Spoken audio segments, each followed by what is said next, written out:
Welcome to Tech Bytes and News, your daily roundup of articles featured in Hacker News. Today we're diving into a fascinating article about the surprising non-compliance of major mathematical libraries with the IEEE754 floating point standard. It's a deep dive into the world of elementary functions, specifically the sine function, and the implications of this non-compliance. Exciting stuff! Yeah, I saw this article too. I was shocked. The article claims that widely used libraries, even those claiming IEEE 754 compliance, aren't correctly rounding their elementary functions. Can you elaborate on what that means? Absolutely.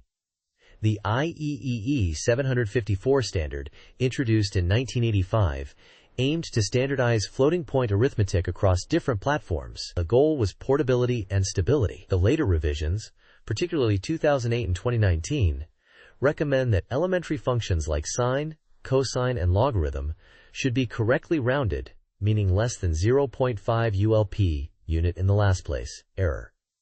This ensures consistent results across different implementations. But the author found that this isn't happening. So these libraries are returning results with more than 0.5 ULP error? That's a significant deviation, right? Precisely.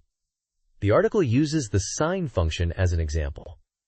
It shows how different libraries, like Microsoft's CRT and Julia's implementation, produce different rounding errors, even though both claim to be within 1 ULP. The author presents graphs illustrating the error distribution, showing that the errors aren't uniformly distributed. This creates a kind of side channel, where the specific library used can be inferred from the output.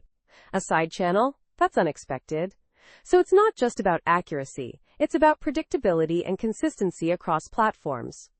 What's the impact of this non-compliance? Exactly. The author mentions real-world consequences, like issues in deterministic planet generation for a multiplayer game, where different players saw different patterns due to these inconsistencies. He also explores the responses he got from various communities. Some dismissed the issue as insignificant, while others acknowledged the problem but were hesitant to fix it due to performance concerns.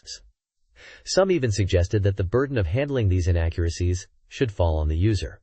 That's a pretty dismissive attitude, especially given the standard's explicit recommendations. What was the author's solution? The author proposes a clever solution, implementing 32-bit sine functions using 64-bit calculations and then correctly rounding the result. He demonstrates that this approach achieves correct rounding with minimal performance overhead on modern hardware. He tested this across different languages and found it to be effective for most elementary functions, except for the logarithm, which required a slightly more sophisticated approach. That's ingenious. So essentially, a simple workaround to achieve compliance without sacrificing performance significantly. What's the overall takeaway here? The main takeaway is that widely used mathematical libraries aren't adhering to a crucial aspect of the IEEE 754 standard, leading to inconsistencies and potential problems in sensitive applications. The author's work demonstrates that achieving correct rounding is feasible without significant performance penalties, highlighting the importance of adhering to standards for predictable and reliable results. It's a call for better adherence to the standard and a reminder that seemingly small inaccuracies can have significant consequences. Absolutely. It's a compelling argument for prioritizing correctness and consistency over potentially marginal performance gains. Thanks for breaking this down for us. My pleasure. And that's all the time we have for today's Tech Bytes and News. Join us again tomorrow for another deep dive into the world of technology. Goodbye. Bye-bye.